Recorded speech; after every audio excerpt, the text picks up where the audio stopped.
Today we play golf. Let me show you how we do it in the pros. Welcome to Behind the Golf Brand Podcast. I never miss with the 7-iron. A conversation with some of the most interesting innovators and entrepreneurs behind the biggest names in golf. My friends with the golf clubs. I lived on the golf course. I lived on the driving range. From pro talk You should learn something from each and every single round you play. to fun from on and off the green. Why would you play golf if you don't play it for money? Just let me put the ball in the hole. This is Behind the Golf Brand Podcast with Paul Liberatore. What's up, guys? Welcome to the Behind the Golf Brand Podcast. I have my good friend Brandon Cubitt from New Nine Golf, and I'm really excited to have him on the show. He's been blowing up on YouTube, and you guys probably have seen a lot of his videos. He does a lot of head-to-head stuff lately with drivers, which has really done really well. But he's been around the game for a while, and I'm really excited to have him on the show, talk to him kind of about his life and how he got to where he's at and how he's been growing his brand. And welcome to the show. Thanks, Paul. Thanks for having me, man. Yeah, I appreciate it. Good to be on. So I told him earlier, I'm like, I've been a fan from afar because he had really good, like even like 2 years ago, I was watching a lot of your old videos. Like you had good video production, even though I felt like it was way better than mine. Like you'd be outside the course. And I'm like, oh, this guy's got something going on. But I feel like, as a new YouTuber, it's hard, right? Wouldn't you say? So hard. YouTube's a beast, man. People get their toes wet on, Instagram, TikTok. They have some success. Maybe a video does, 20, 30, 40,000, 100,000 views. And they're like, oh, I could do the same thing on YouTube. They are so different. It's not even funny that these algorithms are running the game. And it's funny, man. But yeah, YouTube is a grind. So I appreciate you saying those nice things, but I can totally relate to what you're doing because it's hard and it's a science. But it's been fun at the same time, and you can never stop learning. And that's kind of what we're trying to do on our channel. So when did you start your channel? I think our YouTube channel's been up for maybe just over 2 years, maybe 2.5 years. We thought we wanted to do a podcast. So we started, I think our very first video we released was a podcast that I did talking about relating kind of like golf to business or golf to life. We started to dip our toes in that. Then we thought, hey, why don't we try to do some reviews? So we started reviewing products and those started to get momentum. And then we kind of just kept with the videos that were performing well. We didn't want to keep doing, so my podcast views had 50 views, 40 views, and they were my aunts and uncles, and I wasn't really growing a golf following. And then we got into the golf product side, and that's just such a huge niche in itself that since these videos were doing good, we kind of doubled down and continued to do product review videos, and we still do those. They're still some of our highest performing videos. So that's kind of how we started. So yeah, about 2 years ago we started, and yeah, we're still going today. I guess my first question is like, where are you located? So I'm in Calgary, Canada, which is not the best place in the world to have a golf YouTube channel because we are covered. We're covered in snow for 6 months of the year. So I'm sure a lot of your listeners are Americans. So we're kind of like the Colorado of Canada. We're in the Rocky Mountains. We're a couple hours north just of Montana. But we have some crazy weather here. The summers are amazing. Our golf season's probably only from middle of April to maybe October 1st to the 15th kind of thing. So for us to have a golf YouTube channel, we're recording inside a lot. We have to travel, which is amazing. But yeah, I would love to be where you are in Arizona so I could have golf at my fingertips year round. You need to come visit, man. We need to do some stuff together. I'd love to. I'm in. I love that area. Fun. Are you a professional golfer, or are you just a normal guy, or what's your deal? So I am not a professional. I carry like a scratch handicap, or the lowest my handicap was like a +2. So I was shooting in the 60s almost regularly. Holy crap. I compete in like a lot of amateur stuff, and I love playing amateur events. So like I'm a member at a golf course, and to play in like men's night and the club tournaments, they don't offer it to professionals. You can't be a pro to play in there. So I've kept my amateur status because these events I love to play. We have a lot of really good Canadian amateur events that I play in. I've never placed anything. Like last year, I made I qualified for our men's Mid-Am. So the Alberta Mid-Am, Alberta being the province, similar to like a state. It was a big deal for me to qualify into the Mid-Am, and then I got injured. I had to withdraw. So that was really unfortunate. How'd you get hurt? I had kind of some weird injuries for the last 2 years. Golfers would know, right in my groin, like kind of right near my hip flexor. It was just flaring up nonstop. I couldn't get it under control. And I got to the point where I couldn't walk. I was on like the 14th hole and I had to limp off of the course. It was, really frustrating. But this year, knock on wood, the body's feeling good. Golf's feeling good already. You've been swinging a lot of clubs. I know that. Tons of drivers. Yeah, for sure. It helps to swing all those clubs throughout the winter to keep my swing in form. I've had a lot of people ask if I want to go pro. Right now, I just don't see the benefit. Like, I think as a kid, I always wanted to be on the PGA Tour. Like, how cool would that be if you could play any professional sport? Like, PGA golf would just be unreal. And then the reality sinks in that you watch guys. So we have a Canadian golf tour. So like guys like Tony Finau have come up from there. A lot of guys, Joel Damon played on the Canadian tour.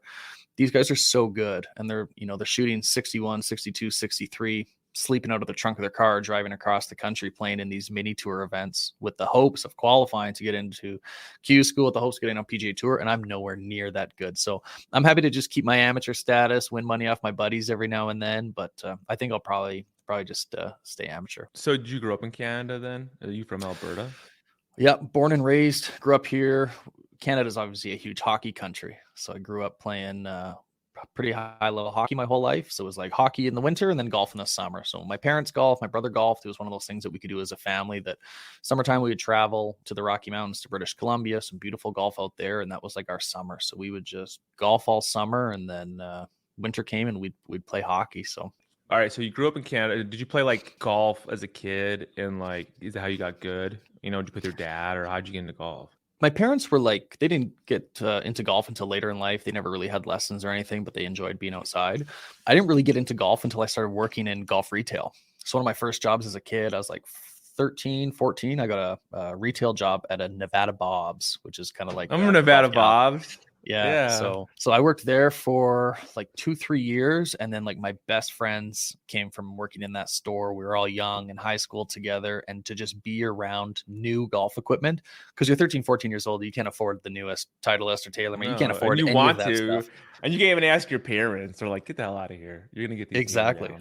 Yeah, so being around a ton of golfers, our bosses were better golfers. So I just learned from them. It was always a competition. We're doing, if the store is empty in December, we're doing putting challenges or chipping challenges, long drive challenges. So that's where I really found a deep love for the game of golf. And it's been like that ever since. So then did you go to college, or like after you got out, or what did you do? Yeah, so I went to college for broadcasting.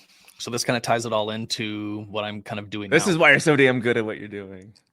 I appreciate you saying that, but it almost has nothing to do with to get into this point. A little bit. I played high level hockey, and I had this pipe dream that maybe I could play professional hockey. Injuries again kind of got the best of me, and I wasn't able to continue playing hockey. And I didn't know what I wanted to do.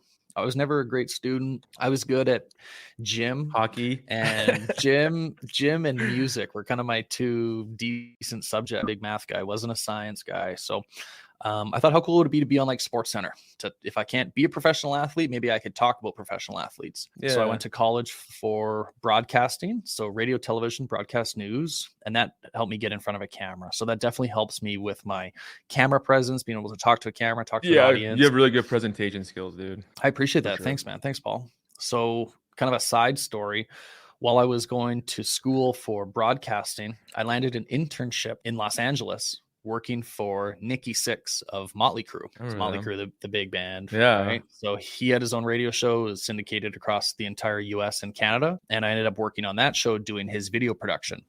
So he had a show 5 days a week that, Ozzy Osbourne would come in, or Kiss would come in, or all these big rock stars would come in, and he would do interviews. And then these guys would sometimes play like an acoustic set. So I'm like fresh in broadcasting school. I knew how to work a camera. I knew how to edit. So I would film all of this stuff with Nikki Sixx and the radio show, and then I would put it up on their YouTube channel. So that was kind of my first real life introduction into filming, editing, posting. And this is like the the infancy of social media. Like this would be like 2012. Oh yeah. So like Twitter had the baby years just started that too, year. and like no one, people were doing YouTube, but they weren't like, this is not a job. Totally. Yeah. So that was my first real look at doing this type of stuff. I'm like, oh my God, I've made it. I'm 20 years old. I'm living in Los Angeles. This is like my dream come true. I was a huge rock fan, and Nikki Sixx was like an idol. It was just like super surreal. And then being Canadian, they couldn't hire me full time because they wouldn't give me a working visa. So they sent me back. Oh man. Sent me back home. So I had like the absolute best couple months of my life working on this show, and then sent back home and without a job. So So then so Alberta, this is such a long story. It's got nothing to do with I don't golf, care. We but got time, man. I want to hear the story. It's like my life in a nutshell. I came back to Canada and I thought maybe I could finish my degree. So the broadcast news was only a 2-year diploma, but I could do 2 more years and get my degree in like communications. And I thought having a degree would help me get a job in the real world. So my school could transfer to Australia. So they would recognize my credits. I could go to Australia. I'm like, that would be a cool life experience. You know, I'm not married. I'm not dating anyone. How cool would that be to go to Australia? I could bring my golf clubs. I could probably golf year round in Australia. I got the bill for tuition for it was 18 months, a year and a half in Australia. And it was like $80,000 US. And I'm like, well, I don't really want to go into debt.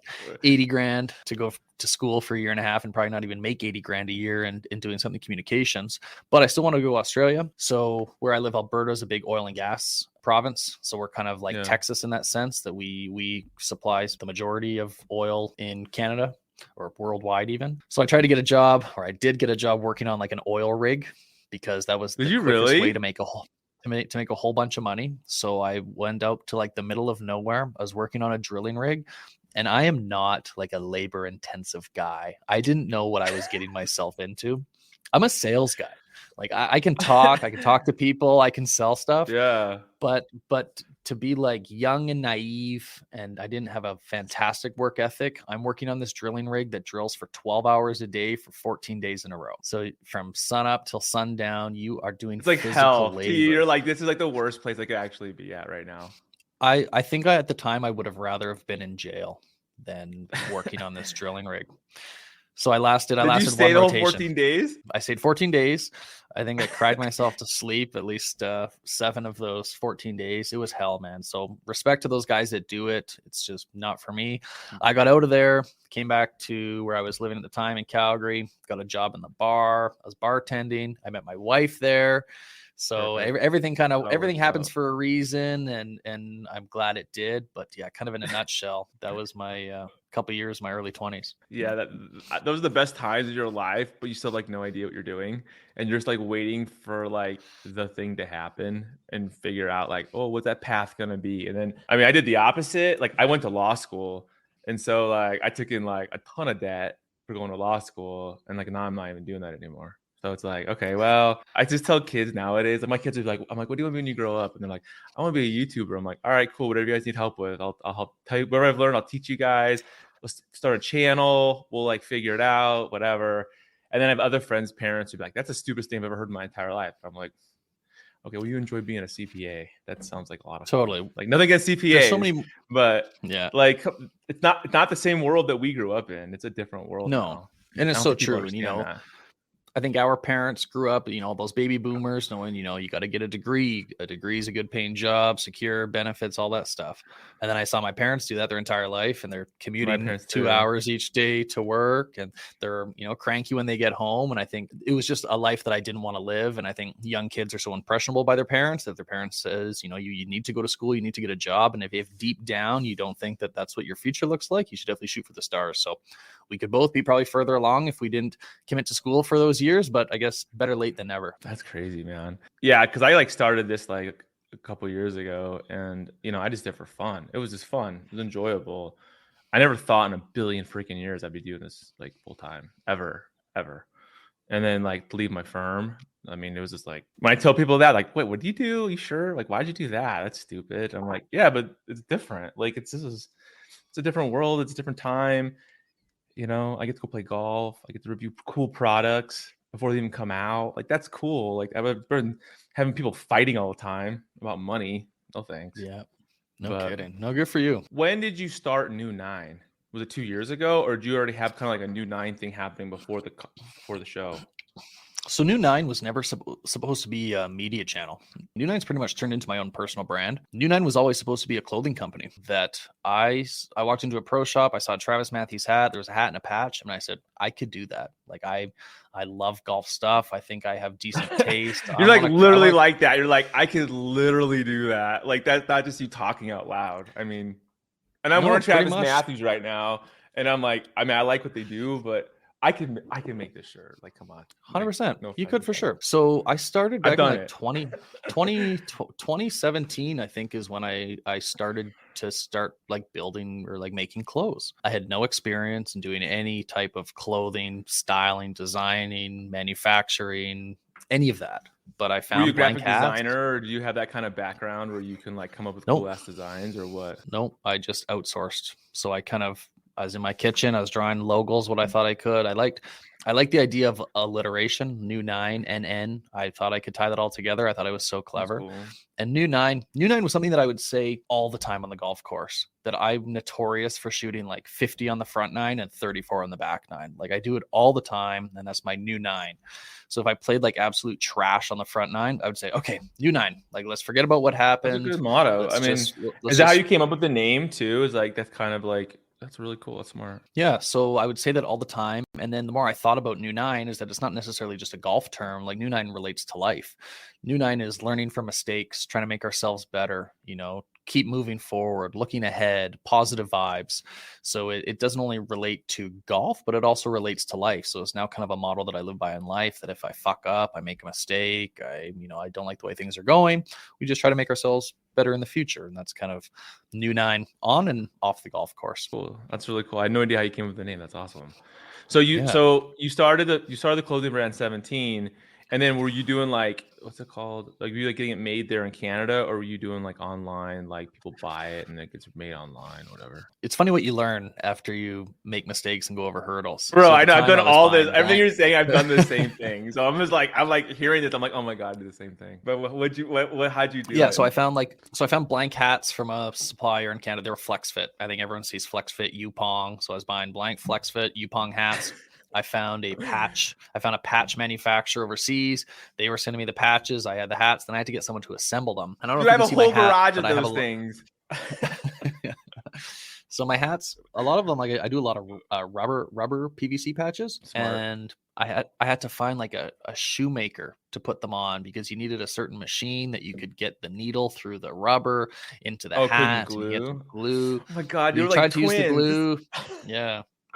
I did the same thing. So I went to a anyway. seamstress and I was like, how do I get this on here? And they're like, oh, and then I went to all these like little seamstress around the area, and they're like, one lady's like, I can't do that. My machine can't do that. And I was like, okay, fine.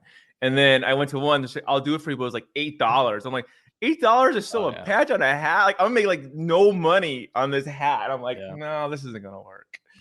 But go ahead. No, sorry. so yeah, so we started with hats, and I kind of started at a feel for hats. Guys locally would see my hats, they like my hats, and then they'd be like, "Oh, I have a buddy golf tournament. There's 40 of us. Can you make us hats?" So then I kind of had this side business, just making hats for friends, but I wanted to keep it still new 9. Like I didn't want to just be like behind the scenes. I wanted it to still be a brand. Yeah, that you're not white labeling these guys for later down the people. road. Yeah, exactly. So hats were kind of a big thing, and then shirts were just so hard for me. I'm kind of like a clothing snob. Like I like nice clothing. I like nice materials.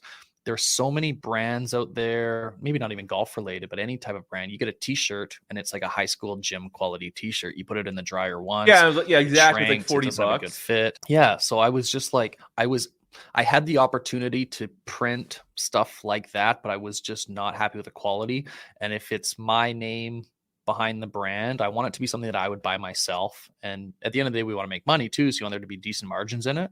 So I just wasn't comfortable selling what I was able to physically get my hands on.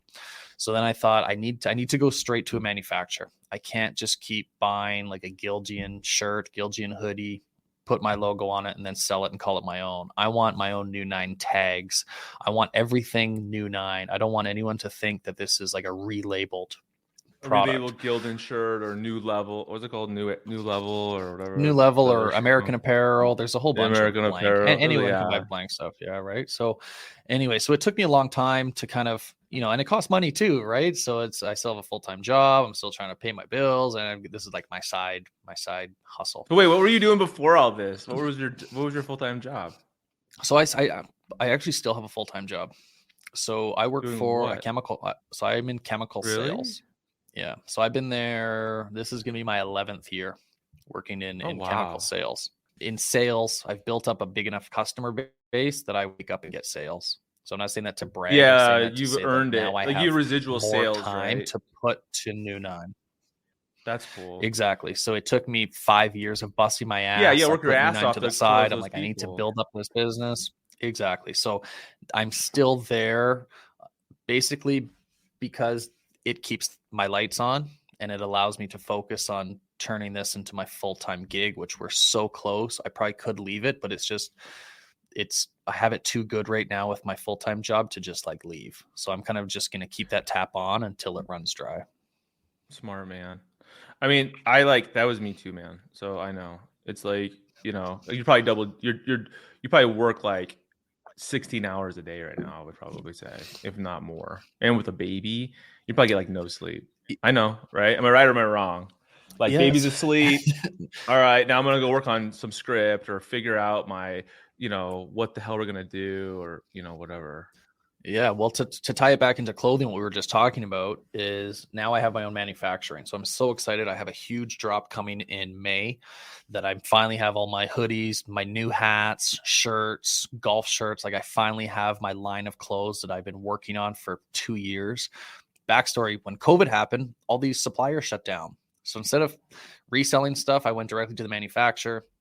Took me a year to find a good manufacturer or a couple manufacturers, and then COVID happened. So for 2 years, I couldn't get anything over here.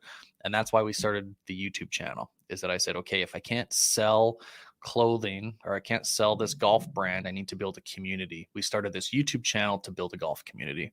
So I'm hoping now that we have this golf community, they would be interested in the clothing brand, Supporting it. Yeah, the merch, it. right? So we're kind of just trying to tie it all together. But what you were talking about not sleeping at night is my manufacturing's overseas and they don't start working until like 3 a.m. night. my time, right?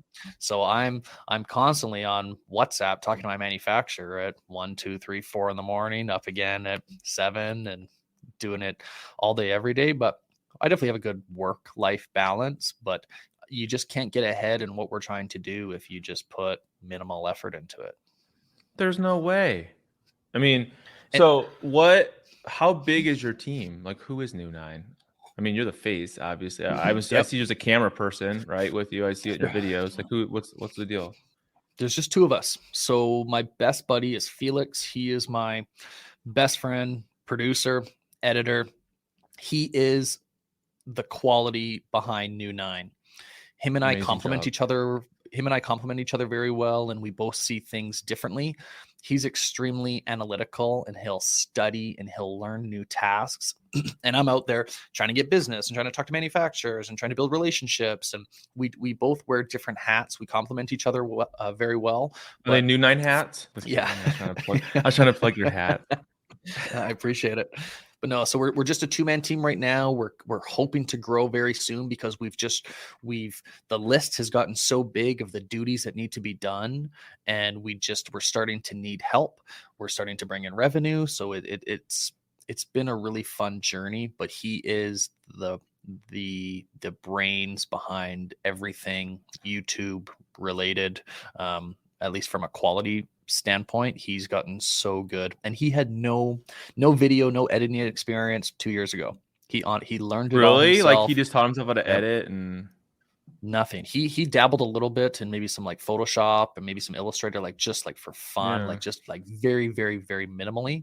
And he started to learn. He took courses on how to become a filmmaker, how to edit, how to light, how to do audio. He's putting in so much work to get to where we are, and we're only getting better. That I really think that he's one of the best editors and shooters in the YouTube space, and we just need YouTube to recognize that.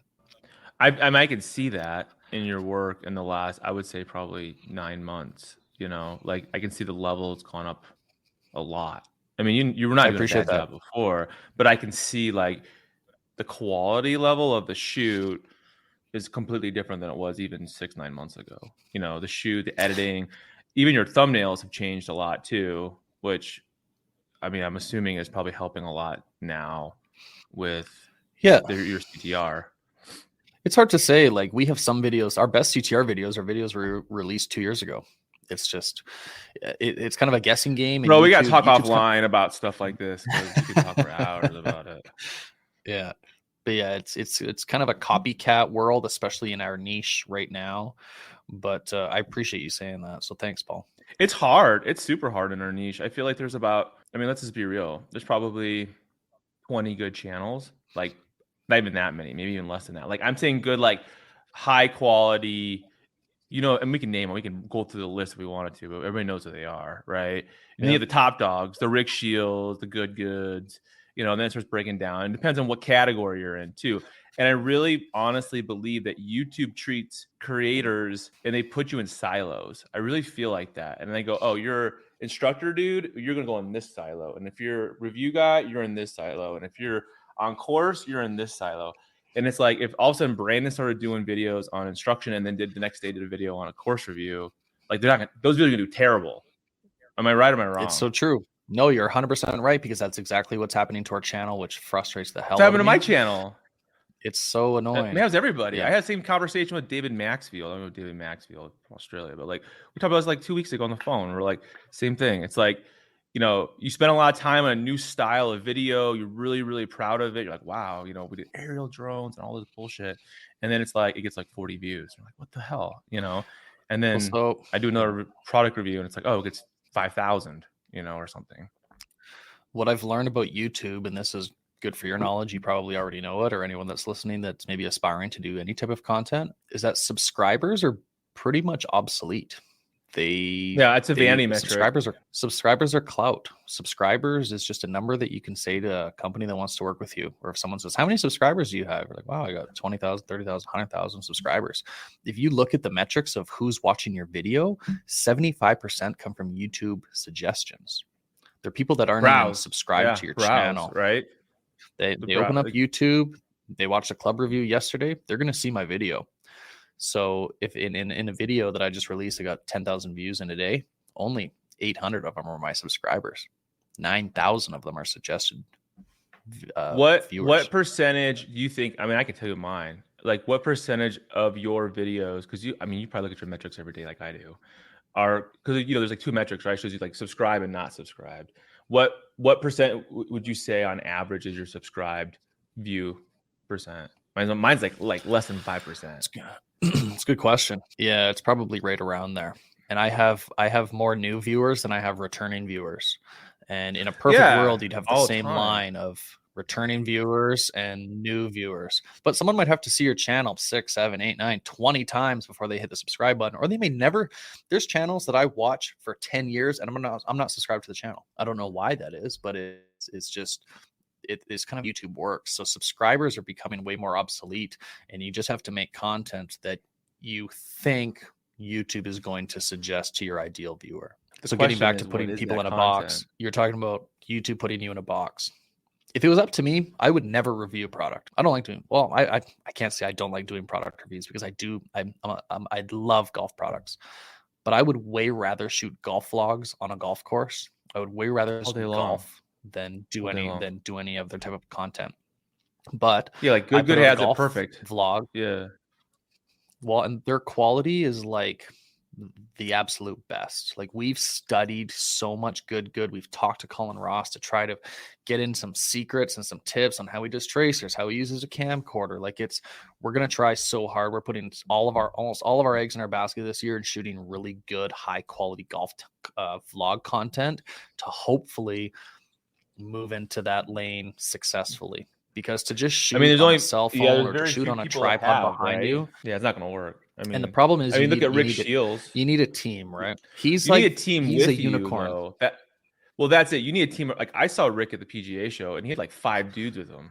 You know what I mean? Like 2 were filming him.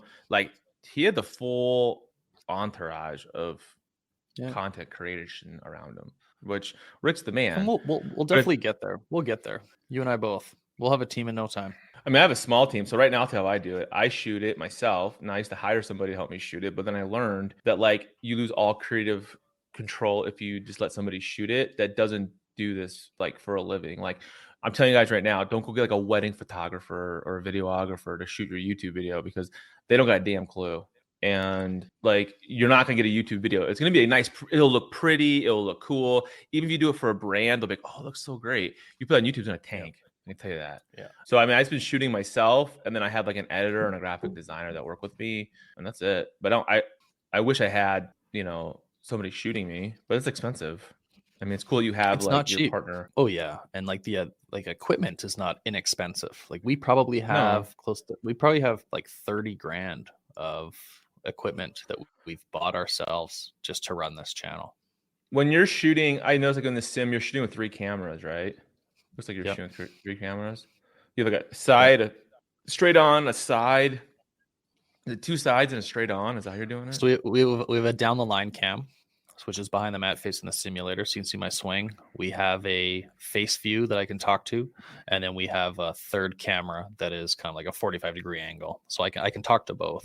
And then how are you lighting it up? Are you guys bringing in lighting into the room because you're in a sim? Yes, unfortunately, the lighting in that simulator sucks so bad. Oh, it's So we terrible. film at a local golf store. It's so Yeah. bad. So it's called Modern Golf. They have these string LEDs on the ceiling. We bring in one of our own lights that I can light myself when I do my intros and when I'm talking close up to the camera.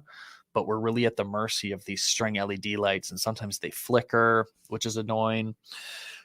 So do you have to We're turn just at off the mercy. your main light then when you're shooting? Like you're shooting your shots. Is the main light off? Does it what's the word? Like That's a good question. No, I does it think make we the leave it screen on the not whole look as time. good? I mean, your lighting looks good today, Well, man. So the it must have good screen- lighting.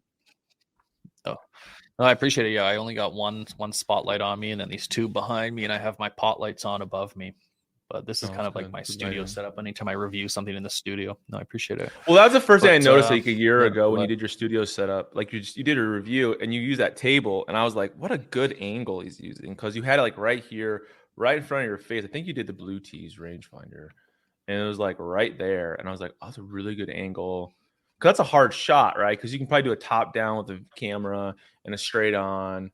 Now, are Yeah. you? Yeah, so we have a couple tripods right now. Oh, go ahead. Go You ahead. have tripods in there too. Well, yeah, so I have one right above me. You can't see it because my camera won't pick it up, but I'm touching it right now. So Yeah. this is my overhead cam.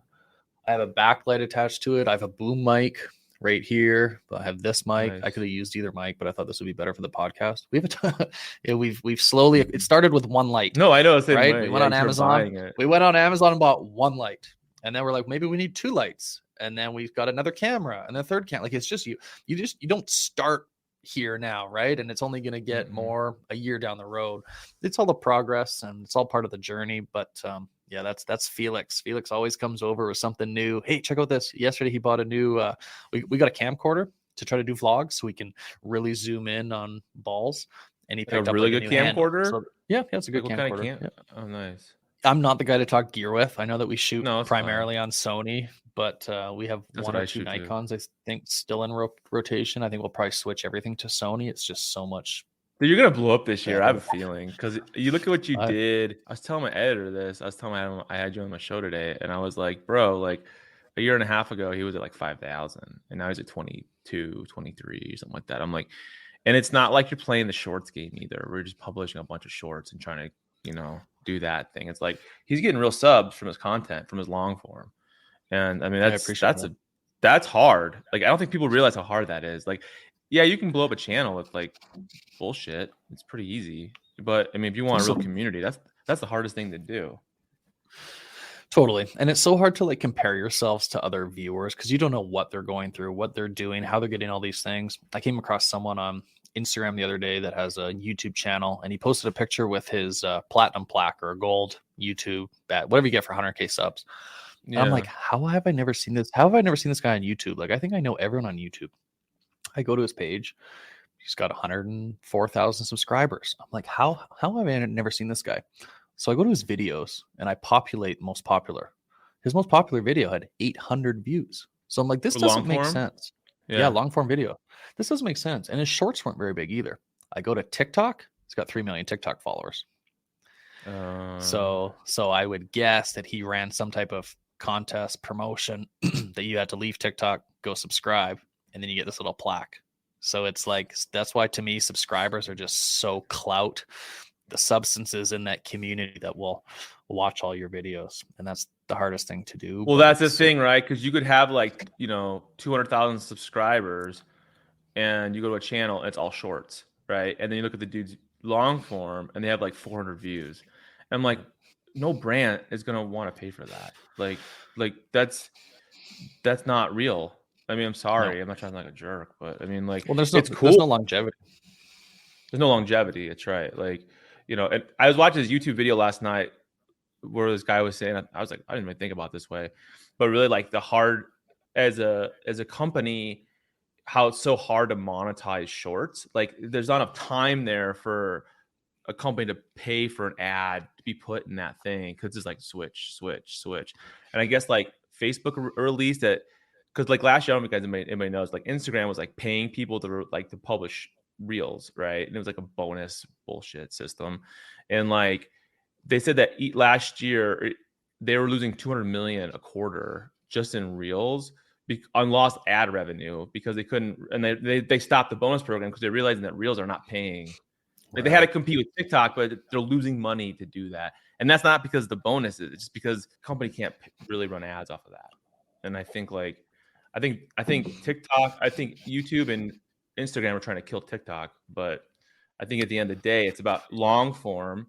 And a real it's all about community and long form. That's what I really think it is. But I guess the problem, may I ask this question to you is the hardest part as a YouTube creator is how do you get people to find you, right? Because that's the hardest part. I feel like what do you think? And how do you try to think? It always changes, to be honest. At first, we really wanted to get into search. We wanted to get into search-based content. So we did some research into what are golfers searching. So if you Google, and I'd be interested what would happen on your end. If you Google beginner golf lesson, I have the #1 video on Google. Yeah, I saw that. I was like, what the fuck? Yeah, so that was our #1 video for a long time. It just got surpassed by a club review, which I'm happier about because we're doing a lot less golf instructional stuff. But that was purely from a search engine strategy that we found what's the most popular search terms, and beginner golf lesson is like #1 by a landslide. So we made a 3-part series. So now we own the space on Google, which is this first or the second Google biggest search or on YouTube search? No, Google search. If you Google beginner golf lesson, we're the first video that comes up. So that's like a huge funnel of traffic for people to see my stuff. The problem is a beginner golfer, let's say they've golf 3 times in their life, they see my video and then I'm reviewing these 2 players drivers. They're like, where's the correlation? Like it's that type of content. I can't afford that. I'm new. Yeah. But so in order for people to find you, there's so many tips and tricks how to do it. The search bar is amazing. If you turn on incognito mode, you go onto YouTube and you just search like golf keywords, search golf, and then see what the next thing that comes up is. It'll probably be golf lesson for beginner. So to get people to find your content, I would make videos based on what you are finding in that search bar.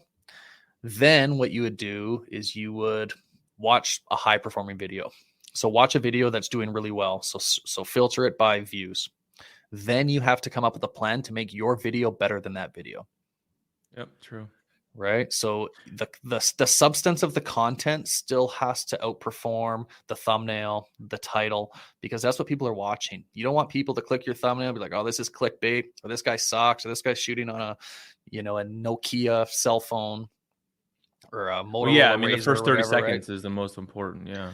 And even mine, like some of my best videos, I only have like 66% of people watching at the 30-second mark. And that's going to happen for growing channels. Where there's guys that are Rick Shields, guys. Are you getting like hockey stick? A lot of hockey stick on your retention, like not huge hockey stick, but like first 30 seconds you get about 20 or 30% drop, and then it flattens out and just stays at that. I mean, that's what I've always seen. I've never had. I mean, I've had a couple of people that had a small hockey stick. I was like, holy crap! Right. But like that's gonna happen. It's inevitable.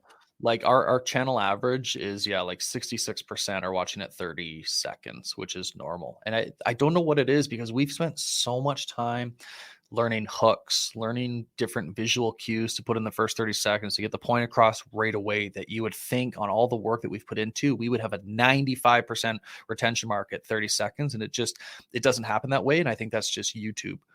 So we're still learning. We're hoping to get that perfect 100% line straight across. Something that we just experienced recently. We had a video sponsor, I'm sure that you saw in our driver bracket series. So it's funny to see all these videos that good retention. And then here's my ad. It drops and then they fast forward and then they keep going. So we'll have to test some other videos of similar quality without an ad just to see if it gets pushed even more, because I would assume they're not doing as good because there's a dip in our video. YouTube doesn't like dips, but at the same time we were compensated for our work. So you kind of have to play that game on making this a full-time job, a living, that you need to still make money and doing this to fuel the next video, right? So here's a good question for you, because I think when did you start making money? Outside of ad revenue. Like, I know I look at your old videos, which are similar to mine. Like, people send you products. Like, obviously, you probably were not paid for that product. They probably just gave it to you, and you're like, all right, cool. It's one new product. We'll talk about it. We'll be part of the conversation. But like, is it hard as now that you started to gain momentum to? It's like dating a chick, right? Like, you have like the friend category, and you have a good chance of hooking up, right? So like, what happens is you get a lot of friends in the friend category, but now you want to like get paid on stuff. People are like, yo, wait a minute, like, don't you just want the new whatever? And you're like, well, no, I need to pay for this because we're buying new cameras and we're doing this, and you want quality, right? So like, as a new YouTube, somebody coming in new to YouTube, like, what do you recommend? How do you kind of bridge that gap? That's a really good question. We've probably been getting money or asking for money for products to review for probably about a year. We had to build enough value in our channel that someone would want their product on our channel. So to get into reviews, we reviewed some pretty expensive stuff out of the gate. And what I would do how I would recommend people getting into it if they wanted to do product reviews is to buy the product and then return it after you've reviewed it. That's smart. So you could go buy a $2,000 electric push cart, use it for a week.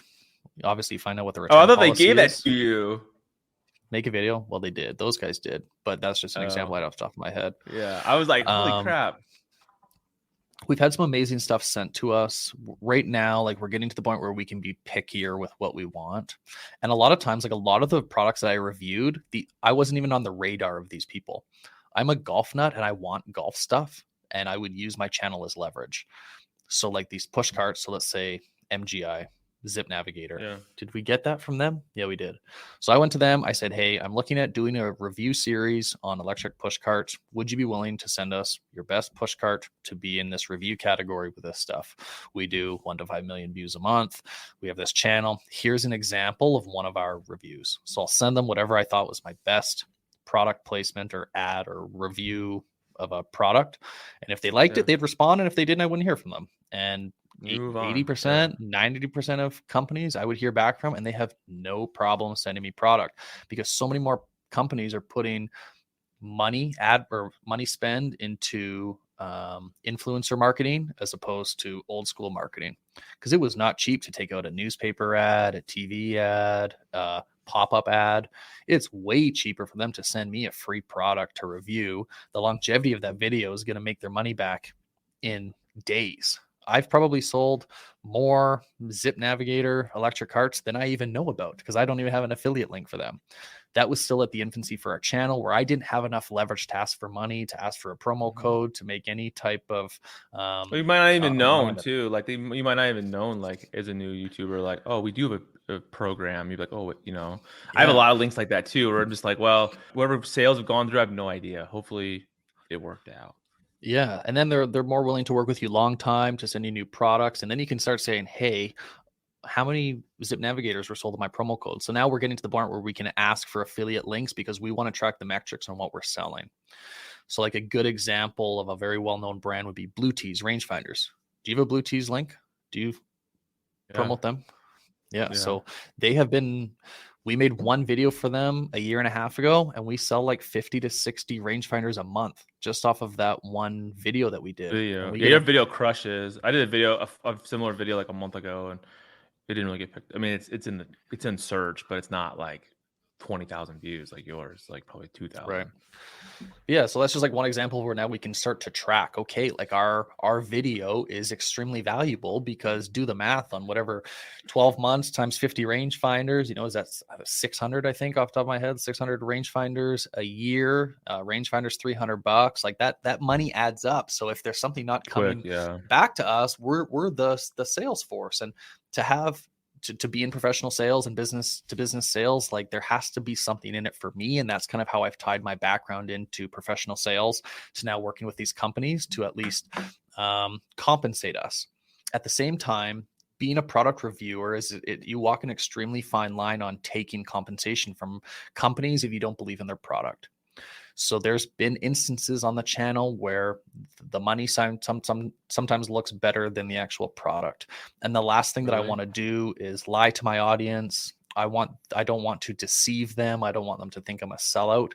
So now we've gotten to the point where we will only take on products that I would use myself. And if they're willing to compensate me or compensate us or give us an affiliate link, there has to be, it's got to be a win-win for the both of us. So it's taken us a year to get to that spot, and I'm excited for what the future holds. The one thing that we don't take any compensation from is the big OEM manufacturers. They're not even talking to you. We talk to a lot of them, actually. Yeah, we do talk to them. Some are a lot better. Some are a lot better to us than others. Some won't return. Some don't give up. No. I was told once, I'm not gonna say who it was. I swear to God, this is what they said to me. They said, it's not you, it's us. That's why we can't work with you. And I was like, are we like in junior high? Are we breaking up? Like, what's happening here?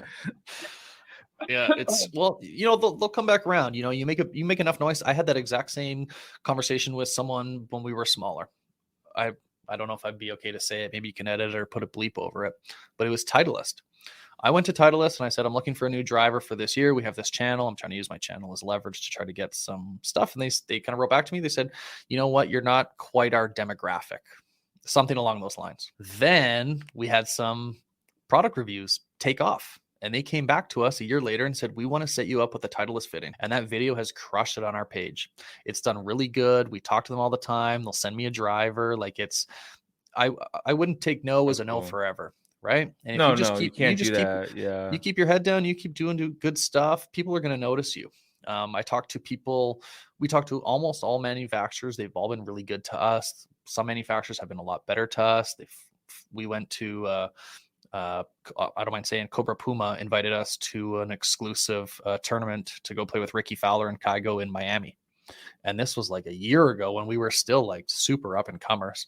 We were there with like Matt from TXG, and they obviously pretty much own the club review space. And this is something that every manufacturer does, because we're talking with Matt. Matt was just in Mexico with TaylorMade. They're all trying to get on your good side, because at the end of the day, they understand how valuable our videos are in selling products. It all comes down to money, right?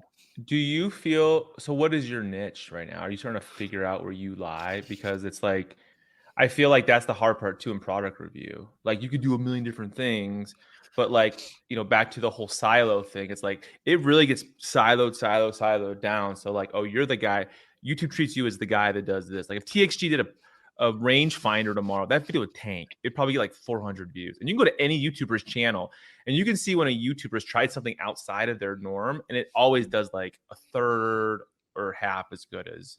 So are you starting to see where you're starting to fall, like in the eyes of the algorithm? Yep. So what we're considering doing, and it's funny because Felix is right here behind me, eavesdropping on our conversation. Have him come in. Have him wave. Have him wave. I want to see him. He wants to see you. Do you want to come wave really quick? He'll come over.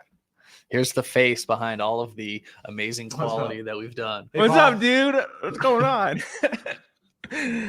That's Felix. Nice meeting you. He says, nice to meet you. Nice to meet you, Paul. He says vice versa. He doesn't love being in front of the camera, but he's so good behind the camera. I need him there, and I can't let him leave me. No, but yeah. You cannot leave. Yeah, don't leave me. But talking about content going into considering doing is making a couple channels. So we could keep New Nine as New Nine Reviews. We could have New Nine Vlogs. There's no right answer. Yeah, I tried that. Like I split off and I did like shorts channel only, and then I did like a podcast channel. But what problem is what I found is you start diversifying you're not big enough.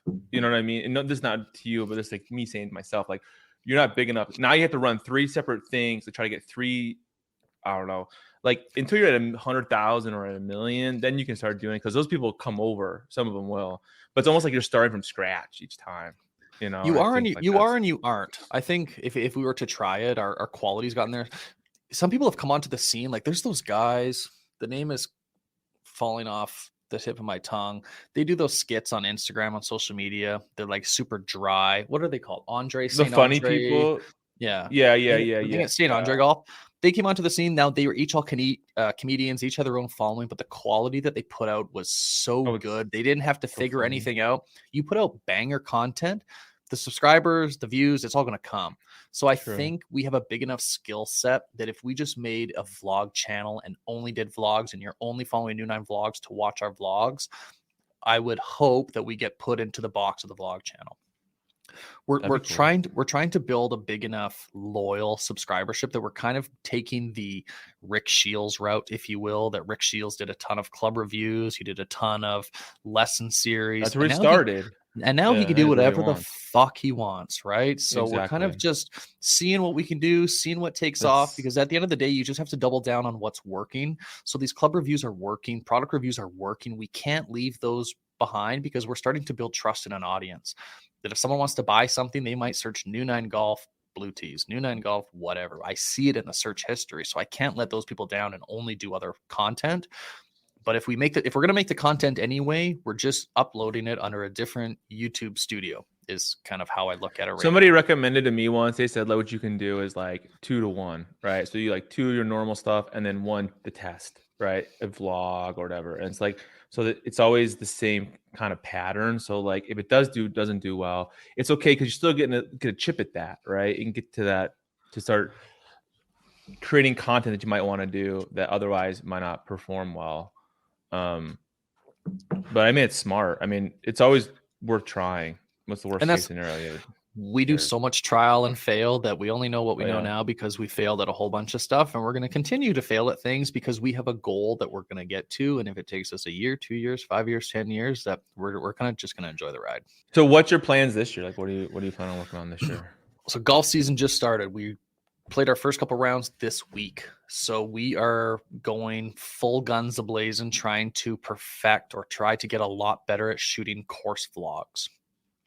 We kind of break it down into 2 categories, shooting course vlogs. One is the technical aspect that we need to get our camcorder working because the bar has been set so high by good as far as like a quality perspective. Yeah, it can't be garbage. You can't be filming on a phone. So we need with some blurry ass shit. I can put a camera behind me. I can shoot it and I can put a shot tracer on it. No problem. I've done it in my current course vlogs, but what you can't see is the ball landing at the green. So we need another videographer by the green that can watch that because people have learned in watching good that that's what you should expect in seeing a golf match. So there's the technical aspect. So right now, Felix and I are going to go out, shoot a couple rounds. He's going to play with the camcorder. We're going to play multi-shots. We're going to understand the process better on how we can technically shoot a good course vlog. The second part of it is the substance. How do people gravitate towards good? So they have, and Bob Does Sports or Spit and Chicklets. I don't know if you've ever seen any of their Sandbagger invitationals. They're hockey guys that do golf content. But these guys, the substance of the personalities of the guys that are golfing is kind of the core on how people are relating to these guys.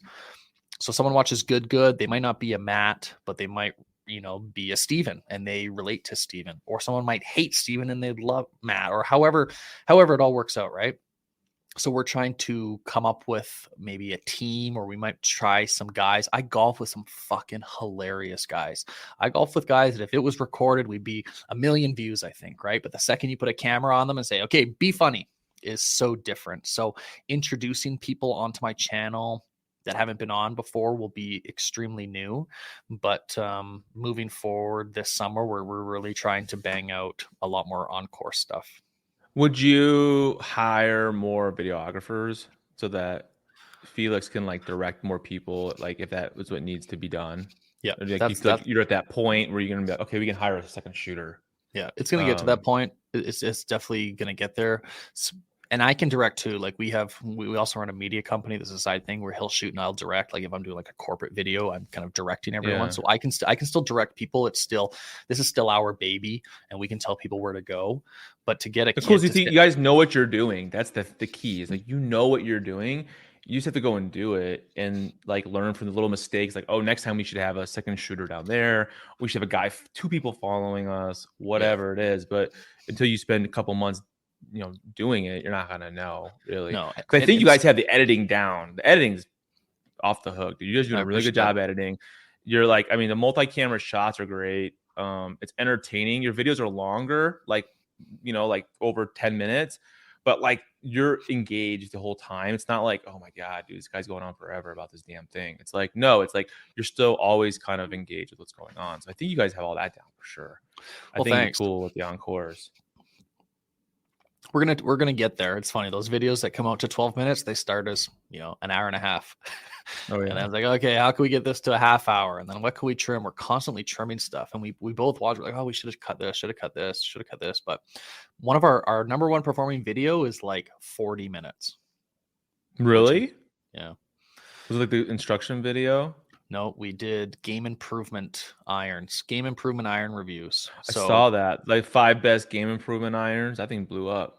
Yeah, so I can't remember how he did if it was 8, but it's what I wonder? I'm actually gonna have another YouTuber on the show on Monday, Breaking 80. I don't know if you've seen his stuff too. Yep.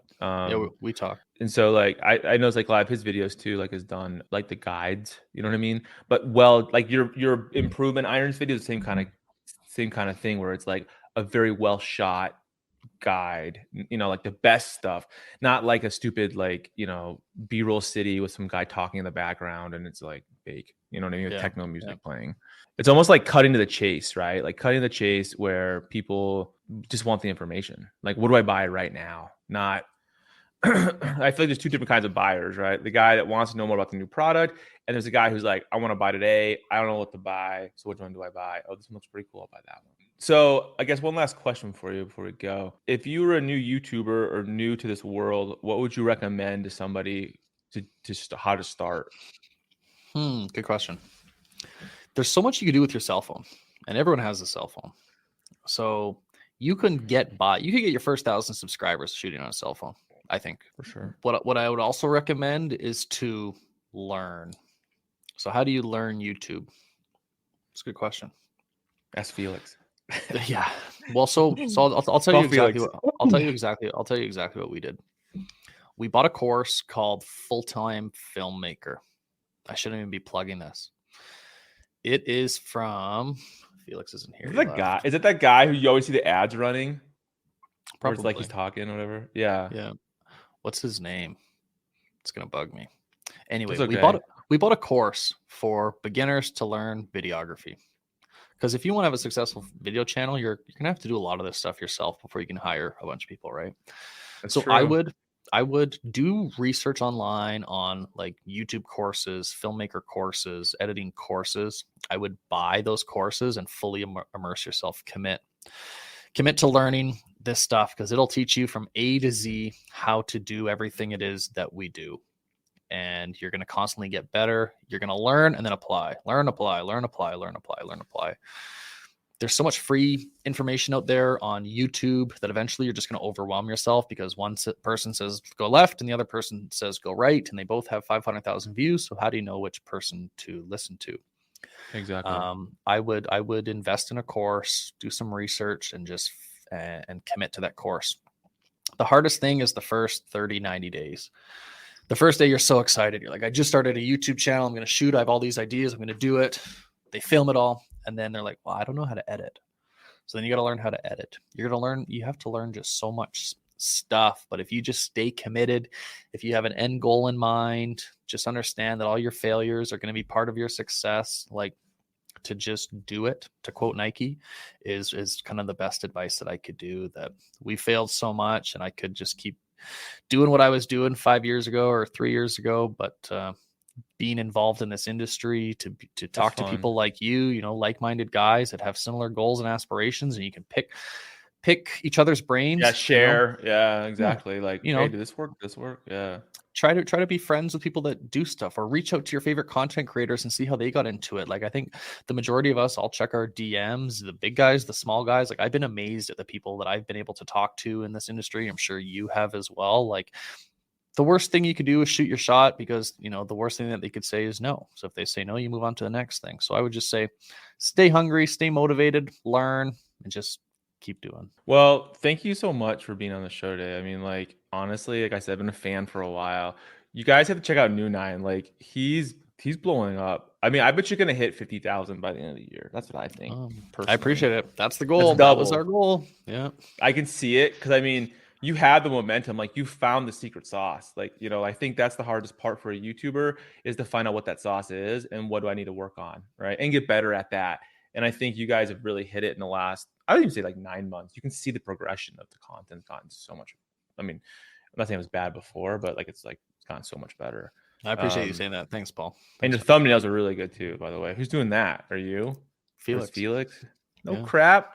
Bro, you gotta like, Felix is like the man over there. He's behind the camera, like whatever.